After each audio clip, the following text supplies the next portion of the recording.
What's up, y'all? It's your girl Sakina, and I'm back for another review. This is my review for the Real Housewives of Potomac. This is season 6, episode 9.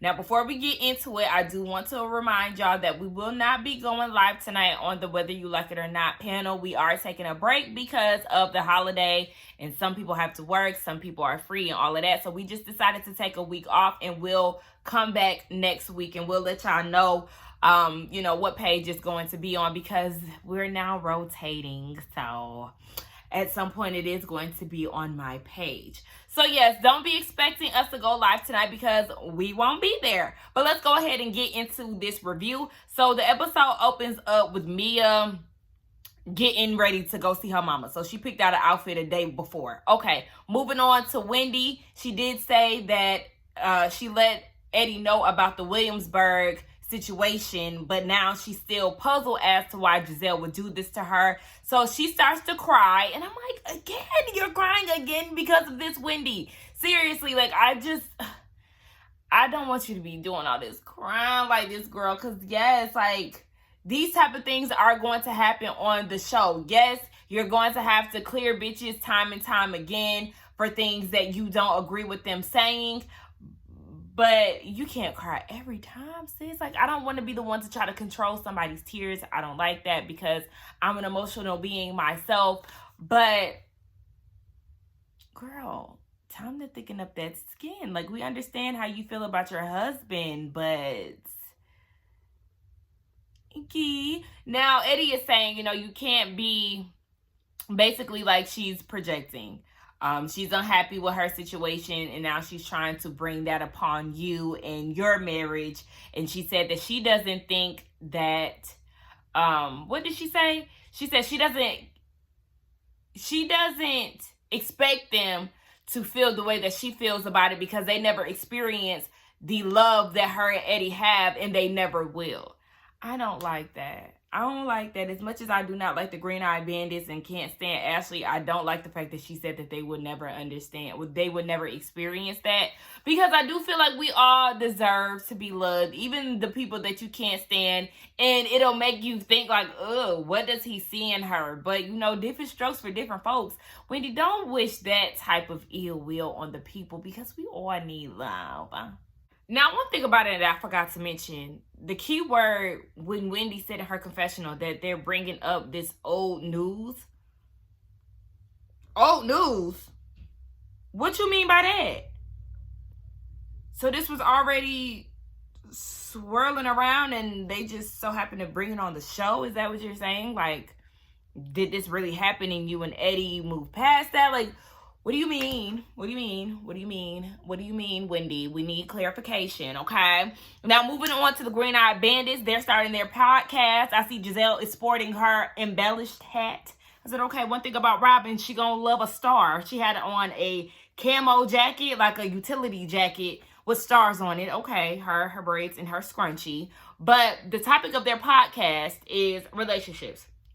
I said, of course. What other topic would it be? It's fitting, right, for this whole Williamsburg thing and the storyline that's going on within the show. Okay, so they bring out statistics of how many men cheat, and if they cheat one time, are they going to cheat again? And Gizelle says yes, and she wished that she would have known this 2 years ago. And my antennas automatically went up when she said that. And then we go to the confessional, and the producers asked her about the same statement that she made, and she said that she was joking. No, you wasn't. You was dead ass serious. And we already know, he had this alleged baby on you, and he was still fooling around. I don't know why you thought that he was gonna change, especially because he was cheating on you within your marriage. Girl, what? Gizelle, huh? What? You didn't need statistics to know that. You didn't. And that man was clearly messing around on you still when you took his dog ass back. Child, listen, Gizelle, but you keep talking shit about people, but yet this man is still doing you dirty years later down the line. Girl, okay.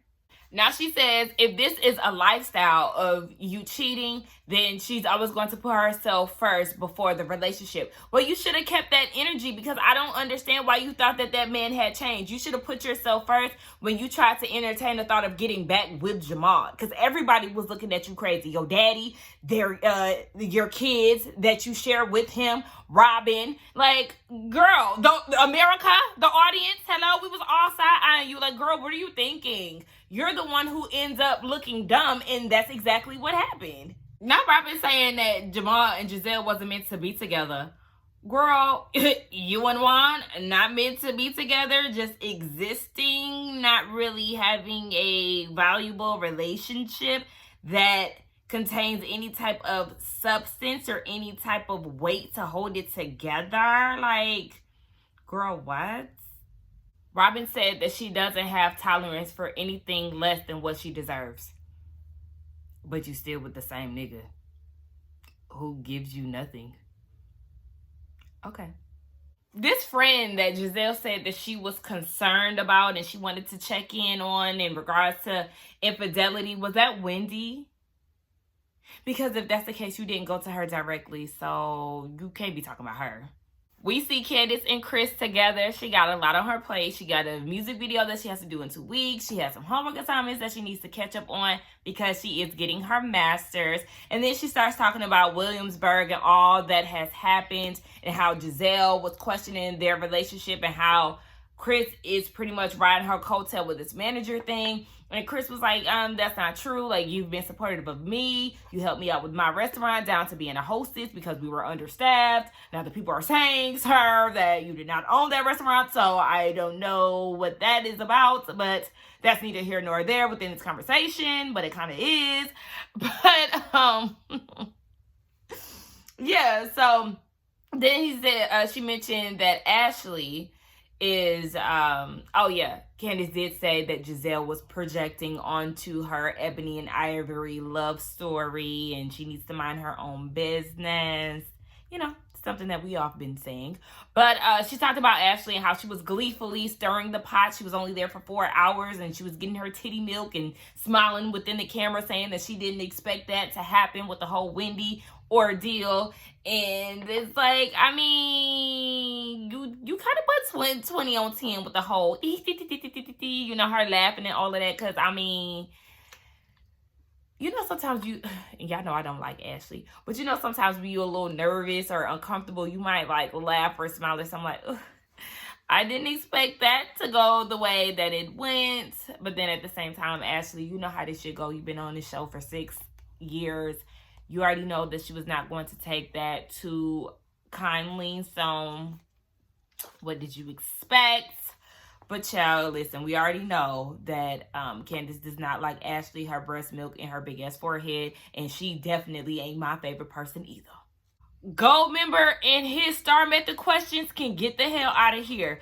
Michael and Ashley, they go to a massage therapist because the baby is not latching on to the bottle. So it's taking away her time from Michael and causing a little problem in their relationship. Girl, who gives a damn?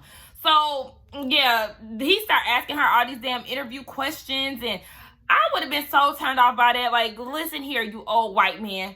Don't be asking me all these damn questions. You came to me. Don't be giving me the damn 3rd degree. I'll be happy to answer some questions, but you ain't about to be interrogating me. Get the fuck out of here. This ain't no damn interview. It kind of is because, you want to be on the safe side with the baby. You want to ask questions that you may not be aware of, but still, I don't like him. You're not overweight. You're losing weight pretty fast. That's what you're concerned about, Michael? Like, is her physical attributes the only thing that you care about? She gave you 2 kids. So yeah, sorry if she's not in shape. But the fact that that's like on his priority list, at the top of his priority list when he sees his wife, that's weird to me. But this is who you decided to have children with. Anything to secure the bag.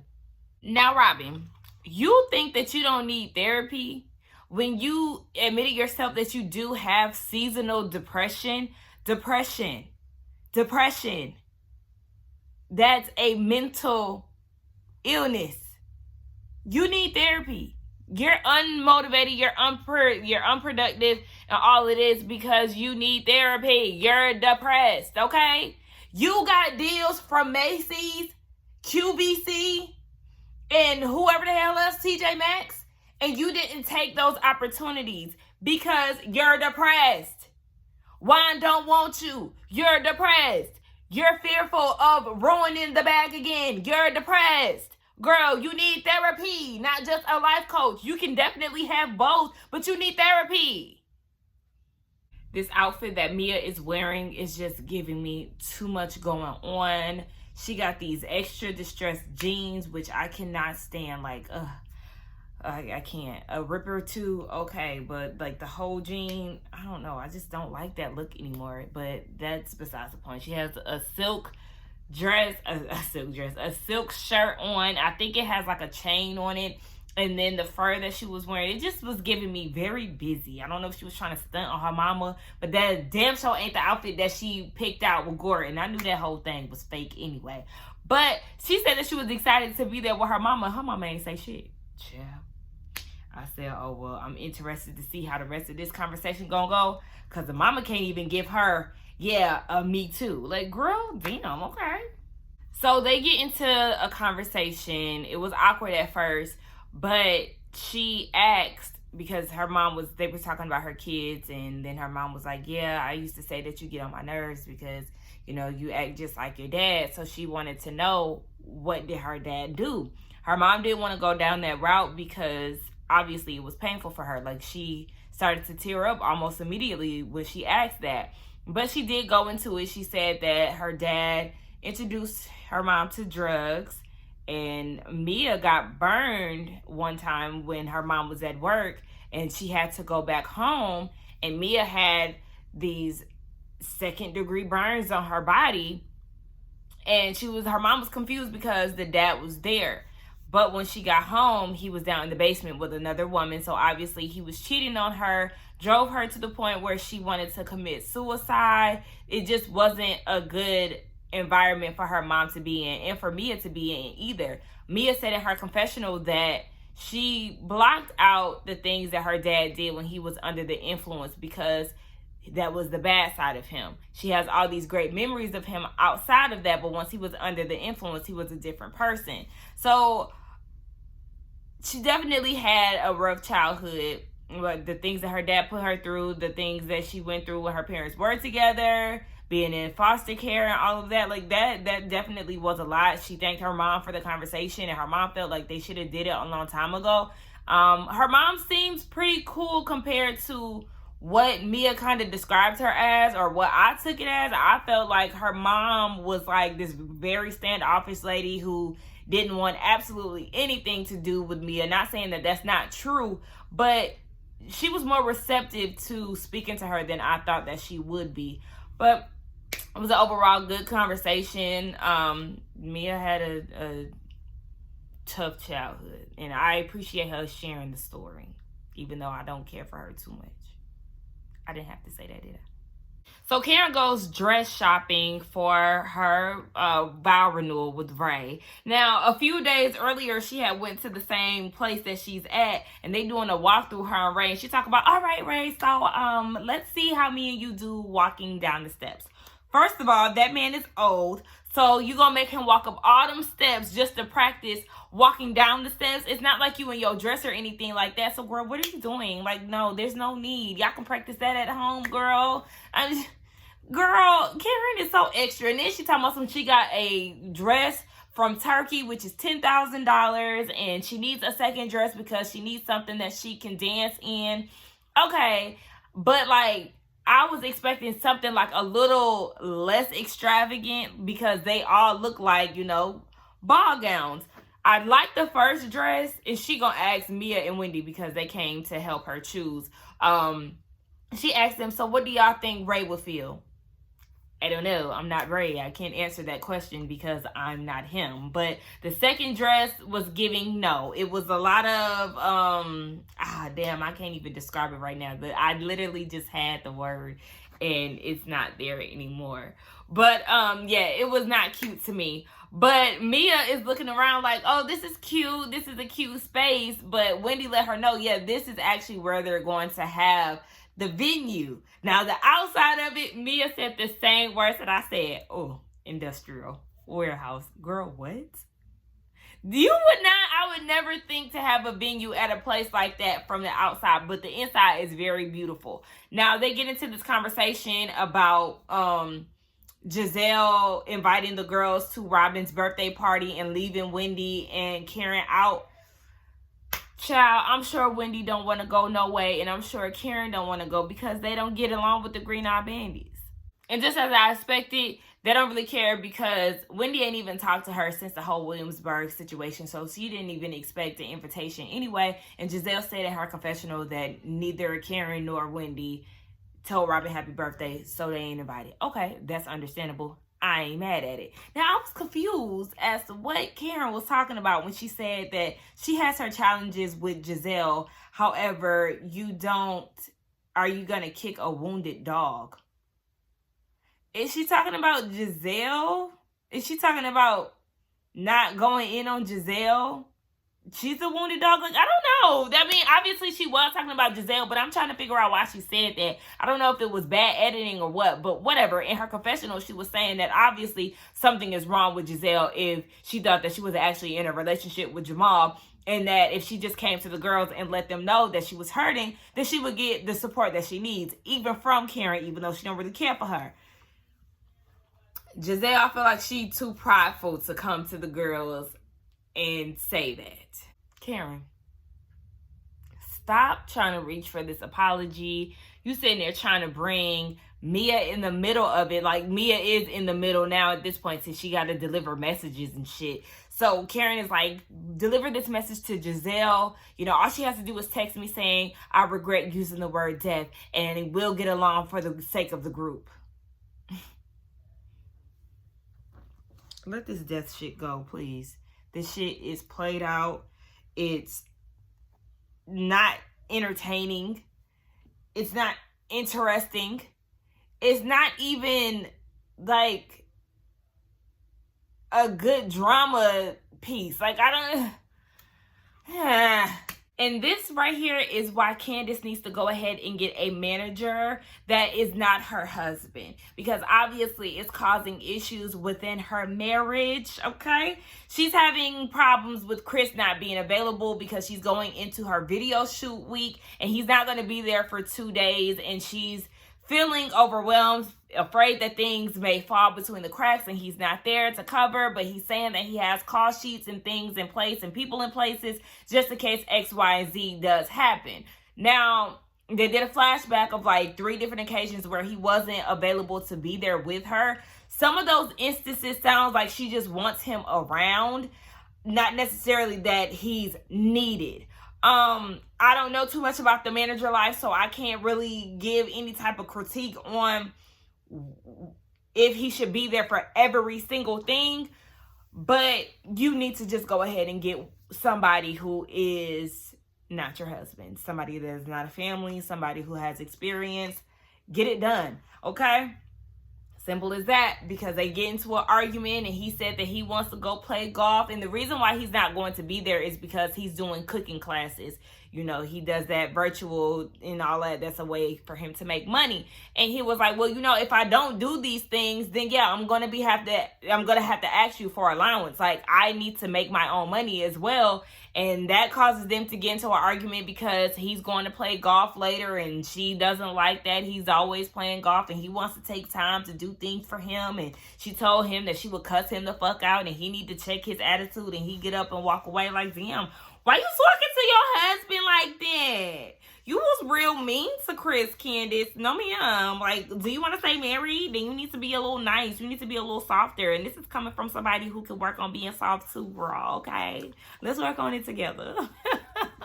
Oh, my gosh. These bitches can't dress. Just when I was actually about to give Giselle a compliment on her outfit from the back, I seen the choker bedazzled pre-sewn on jewelry on the neck and the wrist of her shirt. Her hair looked cute. The outfit would have been cute without the pre-sewn on jewelry. Like, that looks a mess. I don't like Ashley's outfit. Ugly. Candiace looks casual. I think Mia had on like a bodysuit, like bodysuits now was just like, you know, the little onesie type whatever. She had on like a unitard piece is what I'm trying to say. Ascala couldn't really see what she had on, but I'm sure she was best dressed. And then Robyn, the birthday girl, comes in sequin style. She had a sequin top on and some leather athleisure like pants, like those paper bag pants, but they were kind of like jogger-y. Girl, you look stupid. You look dumb. And I know I didn't mean to say athleisure. I meant to say the jogger, paper bag, whatever. Nonetheless, she looked a fucking mess. She still hasn't taken those braids out of her head. So, of course, she's still walking around here looking braggedy. Now, Candiace realizes that Wendy and Karen are missing. And Ascala is telling Giselle, you know, Wendy has spoke very highly of you before Williamsburg, and Giselle is like, yeah, so she should know that I wasn't coming from a shady place. I ain't heard from her, so obviously she don't want to talk, and basically the offer is off the table. Girl, it's not about being on your time, okay? And she knows very well that you was trying to be shady. She didn't see these other seasons, girl. Girl, Robyn, miss us with all of that. I was still getting a condescending, snarky political commentator apology from Wendy at skirts. Miss us with that, because if that's the case, if you was questioning where your friendship with Wendy stood, she was questioning the same thing, because you ain't being a friend. You was not showing up as a friend when y'all was in Williamsburg. Nothing that you did had Wendy's best interest at heart. I don't care if she trying to make it seem like, oh yeah, it was coming from a place of concern. We just noticed that your personality is different. We don't want you to change. You were beautiful beforehand. Girl, fuck you. No. Because you was behind the scenes entertaining the bullshit that Giselle was bringing you about Eddie and all of that. Girl, boo. Now, Robyn was saying that she didn't have an issue with Wendy, and that Wendy thought that she was on the same page with Giselle with this whole cheating rumor thing, but her issue stemmed from when Wendy said that she barely in a relationship with Juan. Now, Giselle interrupted and was like, wait, Ashley, did you add a little hot sauce to that story? Like, what happened? And Ashley was like, no, I just wanted to know if her and Eddie were like spicing up their sex life or something, she was saying. And Ascala had chimed in, was like, but no, that's you implying that the blogs are true. And Candiace agreed. So then Candiace said, what'd she say? Candiace started making comments like, nah, that's not true or whatever. And then that's when she goes and calls Ashley a hoe. And Ashley was like, wait, did you just call me a hoe? She said, yes, I did, because I felt like it. She said, you brought your wide-bodied ass there to basically stir the pot. Now, one thing about Candiace, I'm going to say, this whole situation, you are taking what happened last year with the whole Ashley thing and bringing it into this situation, because though Ashley is not innocent, you do need to direct that energy to Giselle, because she is the root of this whole thing. So now you're putting this energy on Ashley and giving Giselle nothing and accepting Giselle for who she is. No, Giselle could be checked too. And then on top of that, you're constantly bringing up the fact that Ashley is breastfeeding, as if that's negative or something like that. Like, why do you keep saying that? She's a mother. Didn't you just uplift Wendy for feeding villages with her breast? But then you keep using that as like a way to try to sting Ashley. It doesn't make sense. And then for you to call her wide body, knowing that she just dropped a baby, that is fucked up, because you're not extending Ashley the same motherly grace that you're extending Wendy, simply because you don't like her. And I don't like that. I don't like Ashley. I don't. But at the same time, I understand, as a woman that has gained weight from childbirth, she may have some insecurities there. Postpartum is real. So then you're calling her wide body And that's crazy because you was just getting on the Green Eyed Bandits and Mia and whoever else who was jumping on Wendy in Williamsburg, but you're doing the same thing to Ashley. That's not okay. I'm going to need you to check yourself at the door, Miss Ma'am, because you constantly bringing up this breastfeeding thing is unacceptable. You calling her wide body knowing that she just dropped a baby is unacceptable, okay? That's where the episode ended, and it's obviously going to be on some to be continued type shit. Let's get down in the comments and talk about this. Again, we are not going live tonight on the Whether You Like It or Not panel. Check us out next week. We'll keep y'all posted on the community tab. Let's get down in the comments and talk about this episode. I feel like I said that already. Don't forget to like, comment, and subscribe to my channel. And I will see y'all in the next one. Bye.